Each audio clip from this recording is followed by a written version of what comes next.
Have you ever felt that time moves faster than you can hold it?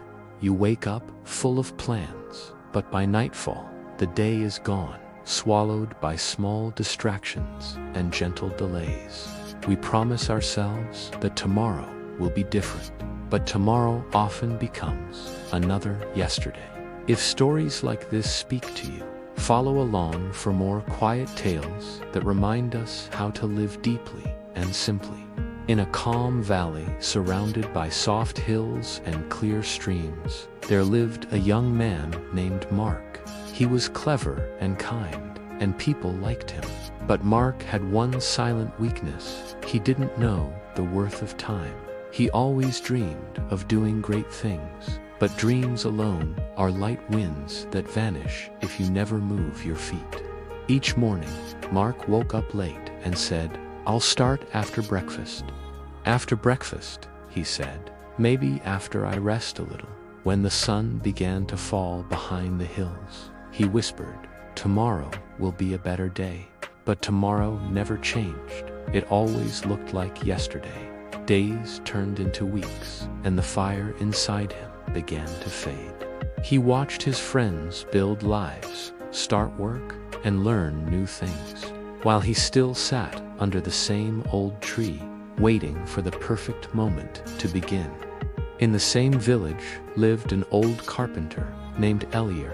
His hair was silver like moonlight, and his hands were strong and patient. He worked every day from sunrise to sunset, crafting chairs, tables, and toys for the children. No one ever saw him rush, yet he never wasted a moment. One afternoon, as Mark rested by the river, Elier passed by carrying a bundle of wood. He stopped and looked at the young man. "Mark," he said kindly, "how long will you wait before you begin the life you dream of?" Mark laughed lightly. "I'm not waiting," he said. "I just need the right mood. You see, I want to do something great, not just anything." Elier smiled. "And what if greatness only comes to those who begin with small things?" Mark looked down, unsure how to answer. The old man said, "Come to my workshop tomorrow at sunrise. There's something I wish to show you." The next morning, the mist still hugged the valley when Mark arrived. Elier was already at work. The sound of his hammer echoed like a slow heartbeat, steady, calm, alive. "Here," Elier said, handing Mark a rough piece of wood and a small knife. "Carve this into something useful, anything you like. But you must not stop until the sun touches that far hill." Mark nodded. He started eagerly, but soon his hands grew tired. He looked around at the birds, the sky, the road. He took a break, then another.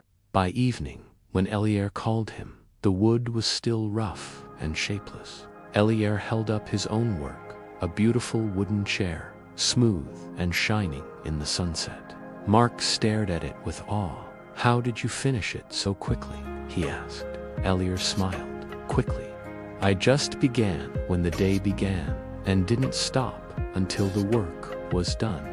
You see, I didn't wait for the right mood. I used the time I had." Mark looked at his unfinished block of wood, and for the first time, he felt the weight of wasted hours. That night, he couldn't sleep. He listened to the soft wind outside his window and thought about all the days he had lost, not to pain or failure, but to hesitation. He realized time had never been his enemy. He had simply never been its friend. Before dawn, Mark rose quietly. The stars were still fading when he sat at his table, took up the same block of wood, and began to carve. His strokes were clumsy, but they were steady. Each morning, he rose with the light, and each night, he rested with peace in his heart. Days passed, then weeks. The wood slowly began to change under his effort, under his care. One morning, Elier visited and found Mark working silently, covered in sawdust. On the table stood a beautiful carving, a bird with open wings, ready to take flight. Helior smiled softly. So, the bird has learned to fly. Mark bowed his head. It took me many mornings to understand your lesson. Time is not something to be managed. It's something to be respected. It's life itself. The old man nodded. Yes, Mark, time does not wait for anyone, but it walks beside those who walk with purpose. Every hour you honor becomes a brick in the house of your life.